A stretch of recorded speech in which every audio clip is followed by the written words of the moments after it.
제가 지금 근무하고 있는 AI 연구소를 소개해드릴 시간이 된 것 같아요. 네. 일단 자리로 모실게요. 근데 자리가 넉넉지 못해서. 안녕하세요. 뭐 다시 소개는 할 필요가 없겠죠. AI 연구소의 김성훈이고요.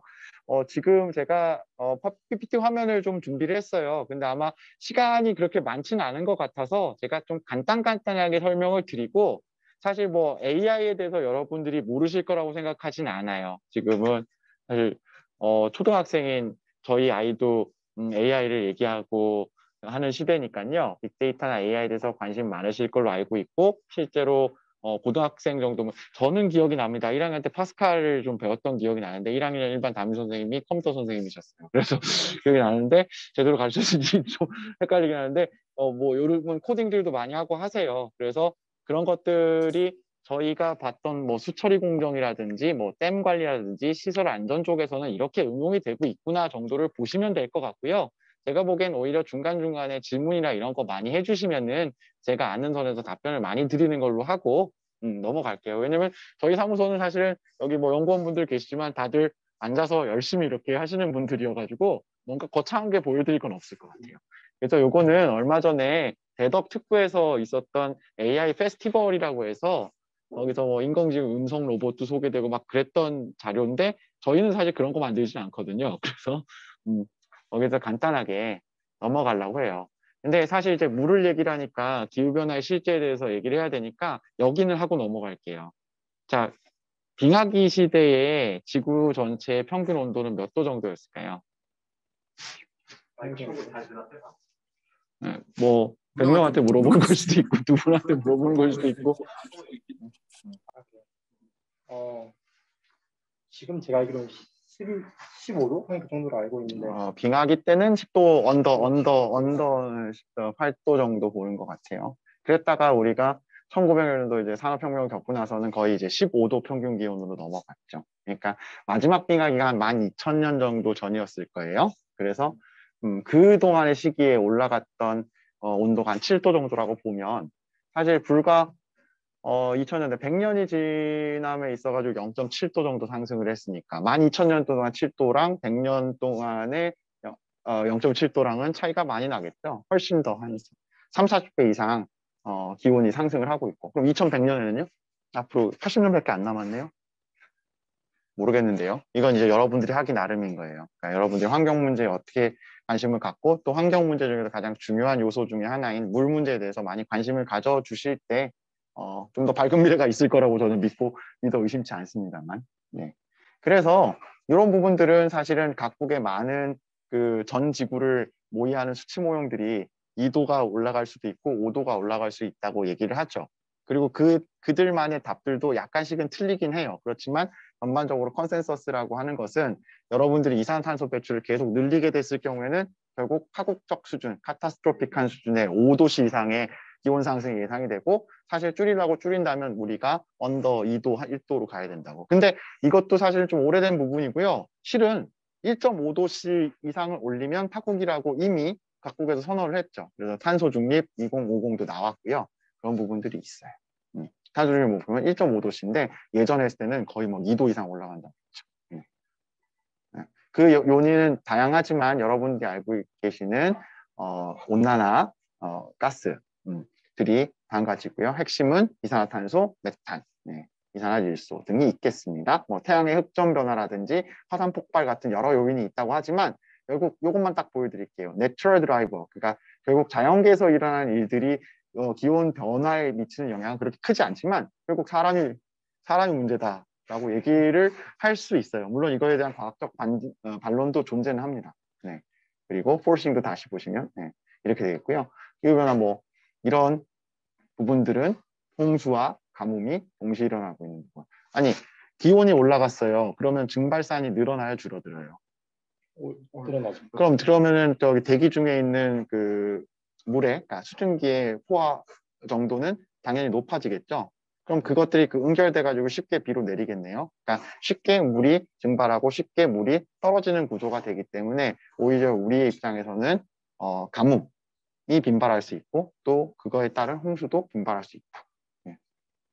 그래서 아까 보셨던 수도관, 댐, 여러 가지 시설들에 대한 개비가 필요하고요. 이것들은 실제로 우리나라 평균 강우량이 얼마죠?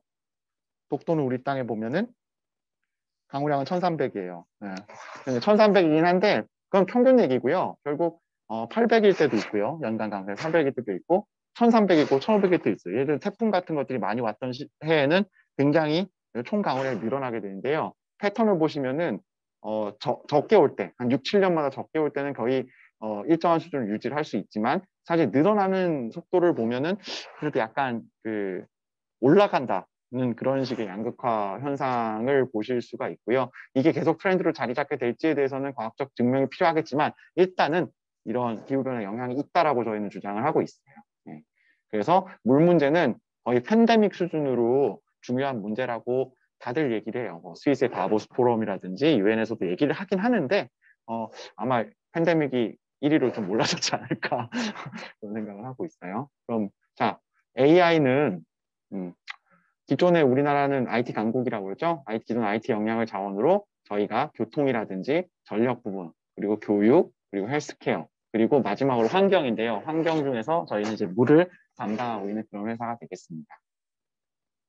K워터에 대한 부분은 www.kwater.or.kr에 들어가시면 여러분들이 많이 보실 수 있을 거고요. 그러니까 아까 물 공급 부분도 거의 국가의 뭐 반 이상을 차지하지만 특히 이제 댐 관리라든지 하천의 일부 관리를 통해 가지고 홍수를 조절하는 기여 부분은 더 높다고 할 수 있어요. 그리고 믿지 않으시겠지만 저희가 풍력이나 태양광을 그 전국에 산재해 있는 사업장에 설치를 해서 운영을 하고 있기 때문에 설비 용량 기준으로 했을 때는 저희가 사실 신재생 에너지도 굉장히 많이 쓰고 있는 회사라고요. 이런 것들을 하고 있고요. 예산은 별로 중요하지 않겠지만 그렇고요. 그리고 결국은 저희가 AI를 쓰는 목적은 사실은 기존에 있던 어떤 통계 수준의 해석 기법보다도 좀 더 잘 맞는 길을 찾고 또 혹은 사람들 우리가 발견하지 못했던 빅데이터 속에서의 어떤 새로운 데이터, 피처라고 하죠. 피처를 찾아서 응용하는 게 되겠는데요. 저희가 다루고 있는 게 수도사업장, 댐, 뭐 하천, 뭐 이런 것들이다 보니까 신재생 에너지 설비다 보니까 결국은 최근에 추세는 디지털 트윈이에요. 여러분 게더타운 같은 거 들어가 보셨는지 모르겠어요. 메타버스도 있고요. 그 다음에 디지털 트윈이라는 거는 현실 세계를 어떻게든 VR, AR 그리고 시뮬레이션을 통해서 가상화시킨다는 건데요. 저희는 그 SOC 분야에서 사회간접 분야에서 이런 부분들을 많이 하고 있고요. 그렇기 위해서는 결국 데이터를 수집하는 모니터링 부분, 그것들을 어떻게 해석을 할 것이냐라는 분석 부분, 그리고 그거를 어떻게 수치적이나 AI적으로 그러니까 실제 반응성을 인풋이 들어가면 아웃풋이 나올 수 있도록 시뮬레이션 하는 부분, 포캐스팅 하는 부분, 그 다음에 다이아그노시스, 그 진단하는 부분, 그리고 진단을 통해 가지고 그 문제를 해결하고 대안을 찾는 부분에서 다 쓰이게 되는 거죠. 제가 생각하는 건 자료를 얻고 분석하고 답을 찾아주고 그것들을 시각적으로 사람들이 알 수 있게 쉽게 보여주는 부분. 그리고 다 찾아진 답에 가지고 어떻게 우리가 제어를 해서 해야 되느냐까지도 가야 될 거예요. 그래서 이런 조금 10년 전에 제가 작업했던 거예요. 이런 식으로 저희가 만들었던 거예요. 뭐냐면 이건 이제 하천에 있던 어떤 시설물인데요. 홍수가 나서 수위가 올라가게 되면 문이 열렸다가 다시 홍수가 끝나게 되면 닫히는 것들을 시각적으로 표현을 해주고 또 여기는 수치적으로 그래프를 표현해주고 또 여기는 실제로 그 하천에 나타나는 수질 관계가 있어요. BOD라든지 용존산소 그리고 총질소, 총인 그리고 여러분들 많이 보시는 그 조류 있죠? 예. 네. 조류에 대한 부분을 예측해서 나타내는 그런 부분들이었죠. 그런 식으로 디탈튼이 쓰인답니다. 이걸 좀 더 뭐 확대를 하거나 이제 3D GIS상에 올려가지고 봤을 때는 이런 식으로 표현을 할 수가 있고요. 좀 더 넓은 범위에서 보게 되면 전국 낙동강 하천에 대해서도 이런 식으로 보실 수가 있어요. 근데 이런 거를 작업하는데 예전에는 돈이 많이 들었답니다. 그래서 그리고 사실 완전히 실제 같아 보이진 않죠. 예, 그런 부분들이 있어요. 그리고 실제 이것도 사실은 꽤 오래전에 만들었는데요. 그 시설, 그 하천에 있는 시설들에 대해서 이렇게 사진과 포인트 클라우드라고 해서 3차원 좌표를 찍어서 보여주는 그런 부분들 있죠. 실제로 안에 들어가면 클릭을 해서 안에 들어가 보면 이렇게 발전기도 나와요. 좀 아까 보셨던 시설이랑 되게 비슷하죠? 이런 식으로 표현을 해주는 방식으로 저희가 근데 이게 지금 뭐 구글이나 카카오에서도 로드뷰나 스트리트뷰로 사실 많이 되고 있죠. 그래서 실제로 엔지니어들은 사실 이런 그래프를 더 좋아하기도 합니다. 그리고 또 어떤 토목환경 분야에서 굉장히 발전한 게 뭐냐면 CAD 부분이죠. 그러니까 2차원적인 도면을 어떻게 해야 3차원적으로 그러니까 2차원 엔지니어들은 2차원으로 봐도 충분히 이해할 수 있지만 사실은 실제 현장에서 부딪히는 문제에 있어서는 약간 3차원적이고 실제로 움직일 수 있는 차원으로 보여줘야 사람들이 감각적으로 알아듣기 때문에 그런 부분들을 비록 데이터나 시간이 많이 소모되지만 그런 식으로 작업을 많이 하고 있어요. 네. 이런 부분들이. 그래서 그거를 어떻게 표현하냐면 디지털 목업이라고. 예, 디지털화된 목업이다라고 얘기를 해주고 있죠. 예, 이런 도면을 3차원 입체화하는 부분. 그리고 이거는 아까 보셨던 땅바닥의 관로예요. 관로 부분을 지금 보시면 되게 그림이 유치해 보이지만 실제 스트리트 뷰에다가 실제 관로들이 배치된 상태고요. 그리고 이건 뭘까요?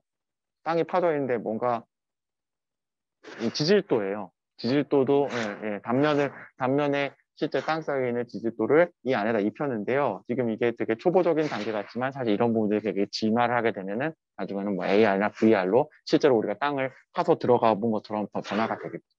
그런 것들이 그리고 이제 저희 K-워터에서 하는 것 중에 이렇게 생긴 로봇은 아니고 좀 조그맣죠.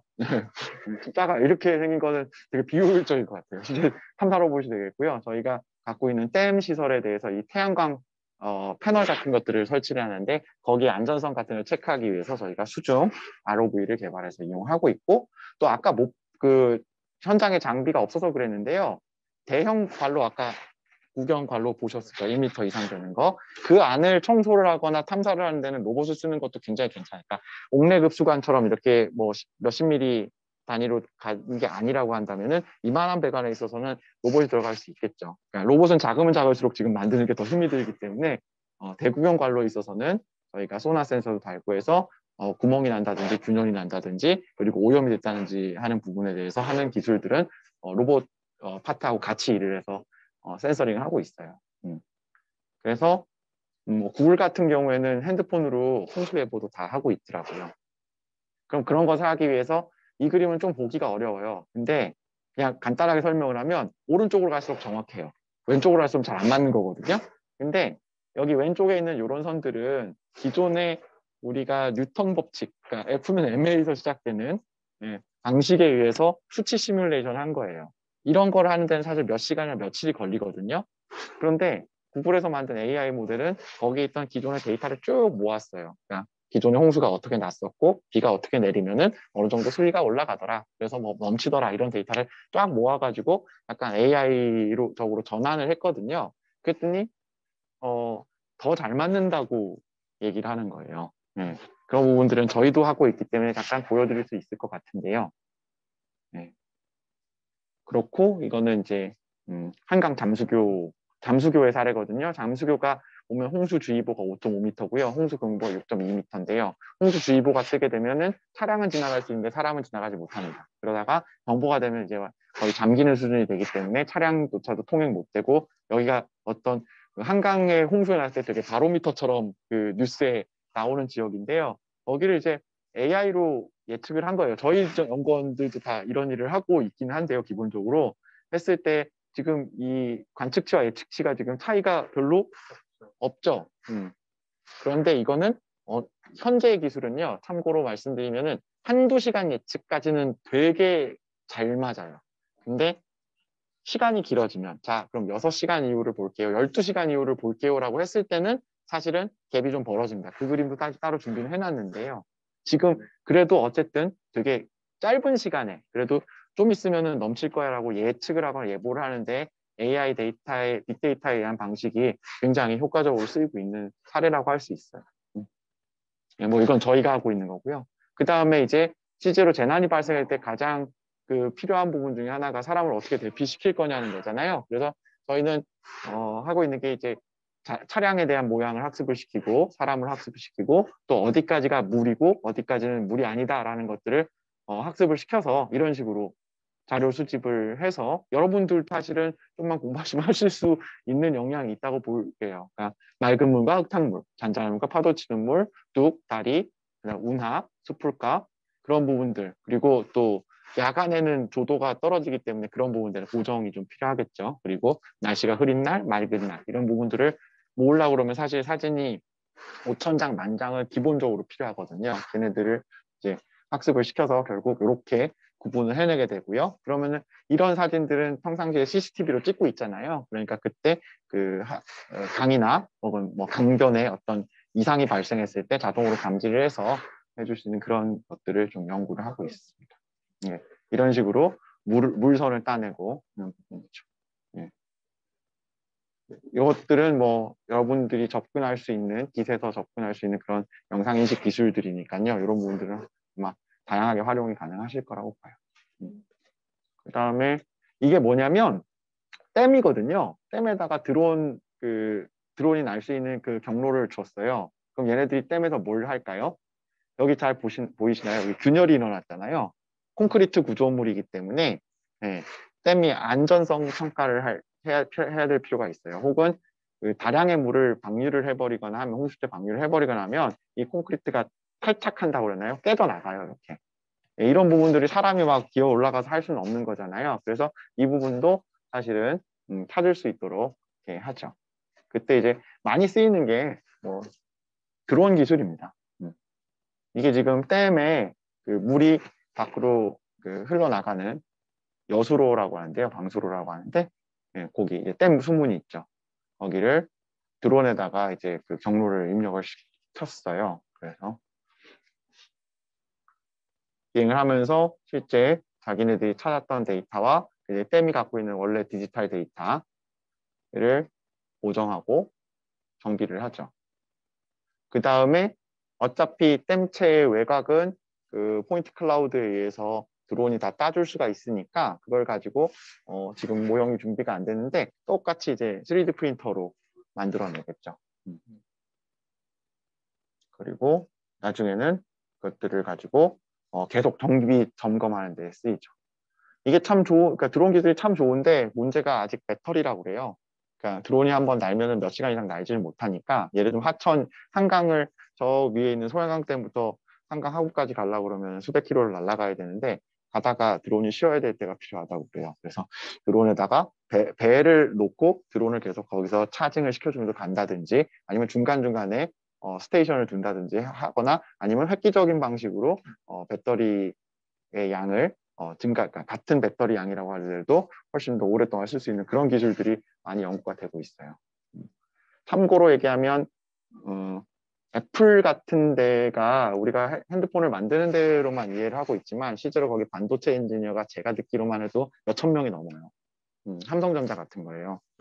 그리고 AI 엔지니어들도 다 그런 어떤 그 아이폰 같은 경우에 뭐 삼성폰이든 아이폰이든 사실은 얼마나 오래 쓸 수 있냐가 핵심이잖아요. 근데 그거는 물리적으로 할 수 있는 부분은 분명히 한계가 있고 소프트웨어적인 방법으로 효율을 증가시키는데 그때 AI를 다 쓰고 있다고 해요. 그리고 아까 보셨던 정수장도 이제 좀 개선이 돼야 돼요. 아까 막 여러 가지 장치들 보셨고 거기에 뭐 음질을 넣고 그거를 걸러내고 하는데 그런 부분들이 자동화가 안 돼 있는 건 아닙니다. 그렇지만 일정 부분은 뭐랄까요? 사람의 감각이나 손을 좀 탄다고 할까요? 그런 부분들이 여전히 존재를 하는데 거기에서 이제 실제 더러운 더러운 물이 댐에서 혹은 하천에서 들어왔을 때의 상황이랑 그래도 평상시처럼 좀 깨끗한 물이 유입됐을 때 상황은 우리가 화학품 아까 그 예를 들면 염소 주입량 같은 것도 조절을 다시 해줘야 되잖아요. 그런 부분도 기존의 데이터를 쭉 학습을 시켜요. 그래서 이게 굉장히 더러울 때, 안 더러울 때는 먼저 구분을 해주고요. 그리고 그때 가장 적합한 화학약품의 농도는 어느 정도가 좋을 건가? 지금 수온이 어떻게 되고 현재의 알칼리도나 산도가 어떻게 되니까 그런 것들을 다 학습을 시켜서 약간 완전 자동화하는, 예. 지금도 정수장은 사실은 굉장히 무인화가 많이 되어 있는데 좀 더 AI화하는 그런 작업들을 하고 있답니다. 이런. 그리고 여러분들이 생각하시기에 이제 위성 자료나 드론 자료를 가지고 이렇게 유역을 찍어내요. 그렇게 되면 여기에 이제 그 RGB 센서하고 그다음에 근적외선 센서, 그러니까 그 각각의 파장들이 반사돼서 들어오거든요. 그걸 가지고 실제 거꾸로 그 수질이 어떻게 될 것이냐라는 것도 AI로 다 풀어가고 있는 그런 상황이에요. 그러니까 이게 뭐냐면 이제 녹조가 하천에 꼈어요. 근데 그 농도와 실제로 위성에서 봤던 자료, 드론에서 봤던 자료의 서로의 상관관계를 찾아서, 예, 예전엔 엑셀을 썼다 그러면 지금은 AI, 파이썬을 써서 그거를 좀 더 잘 매핑할 수 있는 데이터를 찾는 거죠. 그리고 이것은 이제 위성 자료인데 구름이 꼈을 때 굉장히 효율이 떨어지잖아요. 근데 요새는 스파이 영화처럼 그 데이터를 제너레이티브하게 만들어주는 기술들도 AI에서 많이 쓰고 있기 때문에 보통은 이제 뭐 되게 흐릿한 CCTV 영상을 예전 스파이 영화처럼 확대하면은 좀 더 그 고해상도의 영상으로 바꾸는 기술들이 사실은 멋진 기술인데, 예를 들면 저희가 위성 자료를 활용할 때는 구름이 낀 부분을 어떻게 제거를 해서 자본을 뺄 것이냐, 그런 쪽으로 또 연구를 많이 하고 있는 것 같습니다. 예. 그렇지만 제가 얘기하는 게 여러분들이 물리도 배우시고 화학도 배우시고 하는 이유가 결국은 AI를 잘 활용할 수 있는 과정을 만들기 위함이거든요. 이건 AI 모델이 아니에요. 이거는 저희가 직접 그 방정식을 세워가지고 실제로 하천의 홍수가 어떻게 퍼져나갈 것인지를 예측하고 시뮬레이션하는 툴이거든요. 이런 툴들은 여전히 상세하게 보는데, 물론 이런 것들을 모의를 하는데 AI처럼 빠르게 돌아가진 않아요. 그렇지만 이런 부분들을 계속 연구를 하고 있고요. 또 경우에 따라서는 여기서 시뮬레이션 된 데이터 자체를 학습을 시켜서 그걸 데이터베이스로 갖고 있으면서 필요할 때 꺼내 쓰는 그런 방식도 쓰고 있어요. 그러니까 현재는 이 홍수 모의가 실제 홍수가 나는 것보다 더 느려요. 그게 문제거든요. 그러니까 사전 예측이나 사후 분석은 가능하지만 실제로 홍수가 지금 탁 났을 때 다음 단계로 넘어가기 어려운데, 그때 AI 학습을 부과를 하게 되면은 실제로 어느 정도는 비슷한 예측을 해줄 수 있는 것이죠. 예, 뭐 여러 가지 기술적인 부분은 생략하도록 할게요. 이게 지금 보면 게더타운인가요?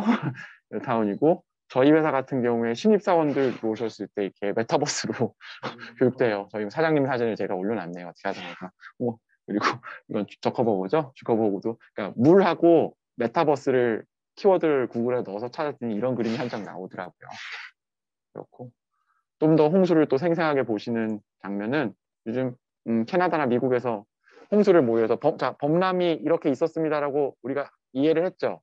그러면은 그 범람이 지금 이 아나운서한테는 실제로 어떻게 될지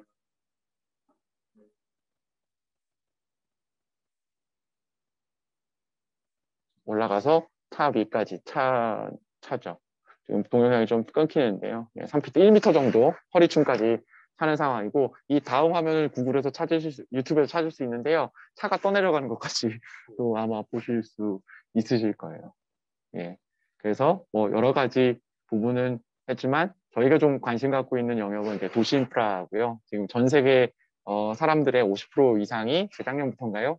도시에 다 살고 있어요. 그래서 집중화된 도시 속에서의 이런 AI 적용이나 디지털 트윈의 활용이 좀 더 가성비 있고 가심비 있게 받아들여지지 않을까 그렇게 생각을 합니다. 네, 이게 저희 물 관리를 하는 종합 상황실의 모습이에요. 이렇게 해서 간단하게 브리핑 좀 길었네요. 네, 브리핑은 마치도록. 이거는 지금 저희가 아까 홍수 예측 기억나실지 모르겠어요. 금방 돌아가게 지금 우리 연구원이 프로그램을 해놓으셨는데요. 파이썬 코드인데요. 지금 돌고 있죠. 배치가 돌고요. 바로 나왔네요. 하필이면 결과가 좀 안 좋은 게 나왔네. 그러니까 이제 그 수위를 예측을 한 거예요. 과거의 데이터를 가지고 강우량이라 해서 지금 보시면 알겠지만 도는데 한 10초 걸렸나요? 그래서 그 비가 많이 왔을 때, 그리고 그 위에서 들어오는 물이 많았을 때 하루에서 얼마나 수위가 높아질까를 따지는 건데요. 지금 보시면은 프리딕트가 주황색이고 파란색이 실제 데이터를 가지고 했는데 지금 이 케이스는 지금 피크는 좀 잘 못 맞추고 있어요. 전반적으로는 특정 영역에서. 그러니까 나중에는 하게 된다 그러면 이 영역과 이 영역을 좀 잘라가지고 별도로 학습을 시키면 더 잘 맞을 수도 있겠죠. 그런 것들을 저희가 연구를 하고 있고요. 이게 지금 하천이에요. 하천이, 이게 우리나라 지도죠? 줌아웃을 해보면 우리나라 지도고요. 특정 영역에 대해서 제가 잘라서 보면 여기 잘 보이실까요? 댐이죠. 네. 여기가 이제 섬진강 댐이라는 데고요. 섬진강 댐 밑에 저희가 모의할 수 있는 포인트들을 쭉 놨어요. 더 줌인 해볼까요? 이런 식으로 하천이잖아요. 하천에 우리가 각각의 모니터링 포인트를 놓고 여기서 데이터를 얻어내게 되고요. 기존에는 우리가 물리법칙에 의한 모형만 사용을 했었는데 요즘은 이제 AI 모형을 많이 쓰게 됐죠. 사실 이걸 런을 하게 되면 지금 한 5일 정도를 모의를 하면은 화면은 정상적으로 나오겠죠? 쭉 각각의 섹션에 대해서 수치 모의가 돌아가게 되겠죠. 이게 몇 초 걸릴까요? 한 4, 50초 정도 예상이 되는데요. 이 모니터에 걸려있는 PC가 그렇게 좋은 PC는 아니랍니다. 그럼 그 AI 엔진이랑 물리 엔진이랑 차이 나는 이유가 그냥 저희가 예측할 수 없는 그런 변수들 때문에 그런 건가요? 그러니까 그런 부분이 있어요. 그러니까 그 물리 엔진에 담을 수 있는 영역이 한계가 있을 수도 있잖아요. 그분들을 이제 피처를 AI가 찾아주기도 하고요.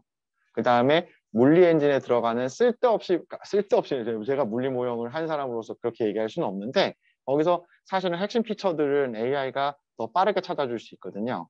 예, 꼭 F는 MA를 넣지 않아도 그 부분이 신경망에 포함이 되게 되면은 오히려 효과적일 때도 있다는 거죠.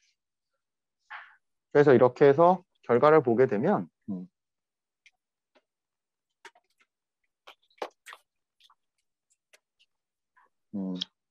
오늘따라 컴퓨터가 조금 느리네요. 네. 네.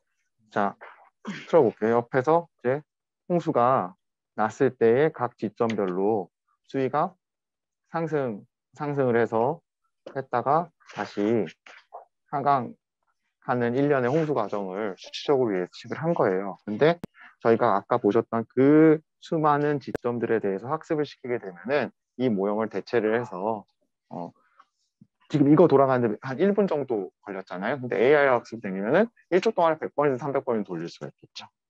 그런 게 그래서 아까 얘기했듯이 홍수가 났을 때 홍수를 수치해보를 하면은 홍수보다 수치해보가 느려요. 그렇지만 AI전 방법이나 빅데이터 방법을 응용한다 그러면은 실제로 여러분들이 더 빠른 답을 얻을 수 있다는 거죠. 네. 이런 식이죠. 그러니까 그 홍수가 났을 때 처음에는 이제 물이 잔잔하게 흐르다가 홍수가 발생할 때 피크를 치게 되고요. 다시 이제 물이 떨어지는 사이즈죠. 피해는 다 여기서 나게 되겠죠. 네, 그런 부분이고 이게 이제 여러분들이 별로 관심이 없을 수도 있지만 하천이라는 건 단면이거든요. 그러니까 옆에서 본 모습 여기가 이제 고수부지가 되는 거잖아요. 고수부지가 되는 거고 여기가 이제 차량이 다니는 도로가 되는 거고 여기가 실제 하천입니다. 그렇게 해서 이제 물이 여기는 물이 별로 안 오르면 되겠다. 쭉 하면 이제 물이 올라갔다가 다시 떨어지는, 그쵸. 이런 각각의 단면 데이터를 충분히 수백 개를 대입해서 이 단면을 만드는 게 물리 모형의 역할이고요. 이것들을 좀 단순화해가지고 AI적으로, 그러니까 데이터적으로 치환하는 게 AI 영역이 됐어요. 그런 지금 이렇게 하천이나 댐을 보여드렸지만 이런 방식은 여러분들이 무궁무진하게 적용을 하실 수가 있을 것 같아요. 그리고 마지막으로 홍보 한번 하고 가야 되는데. 마지막으로 질문 받기 전에 하천 하구라 하면 이제 그 하류 쪽에 거기는 이제 바닷물하고 하천수가 섞이는 부분이니까 거기 기수역이라고 해서 그쪽은 이제 바닷물보다는 농도가 염분 농도가 낮고 하천보다는 짠 물이 들어오는 영역이 있어요. 그게 생태계에 영향을 줄 수 있는 부분이 있기 때문에 그걸 저희가 수치적으로 모의를 많이 해왔거든요. 그러다 보니까 데이터가 축적이 됐어요. 그래서 그 데이터의 일부를 저희가 생산해서 오픈을 할 겁니다. 그렇게 되면 그걸 가지고 저희가 관심 있는 정말 문제가 되는 지역에 대해서 기상 조건이나 그리고 물리적 조건이 바뀜에 따라서 염분이 어떻게 될까, 수온이 어떻게 될까를 예측하는 거를 저희가 이번에 경진대회로 한번 내보기로 했어요. 여기는 만 14세 이상의 대한민국 국민은 누구든지 참여할 수 있기 때문에 여러분들의 많은 참여와 참여를 기대하도록 하겠습니다. 이게 지금 공식적으로 오늘부터 나가는 거라서 아마 제 생각에는 이번 유튜브를 통해서 첫 홍보가 아닌가.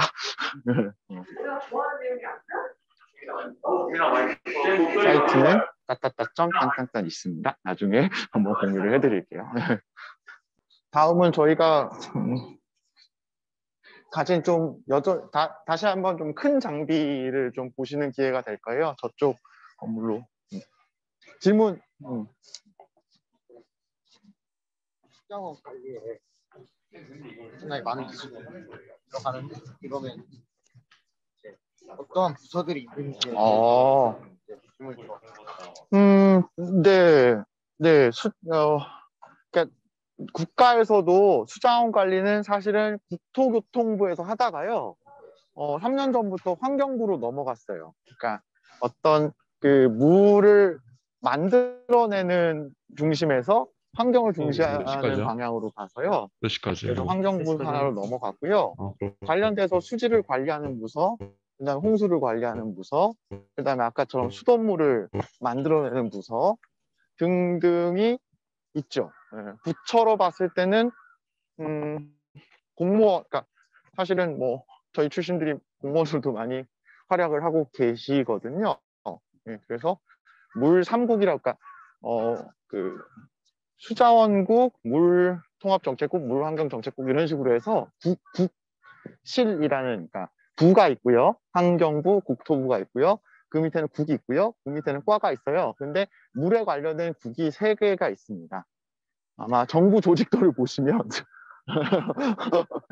어떻게 그러니까 어떻게 구분이 되는지 알 수가 있을 텐데, 하여튼 수자원이라는 거는, 그러니까 기상기후를 관리하는 거는 기상청에서 하고요. 그 다음에 물이 하늘에서 떨어지게 되면 그 다음부터 이제 저희 같은 기관에서 댐 관리, 뭐 또 하천 관리, 그 다음에 그 물이 결국 정수장으로 흘러갔을 때의 수질, 먹는 물 처리, 아까 보셨던 초순수라든지 그런 식으로 가게 되고요. 그게 배출이 되면 결국 이제 도시를 지나서 배출이 되게 되면 이제 하수가 되는 거죠. 하수 관리 같은 경우에는 누가 하고 있냐면 한국환경공단이라는 공단이 있습니다. 네, 공단에서 하수를 주로 관리를 하고 있어요.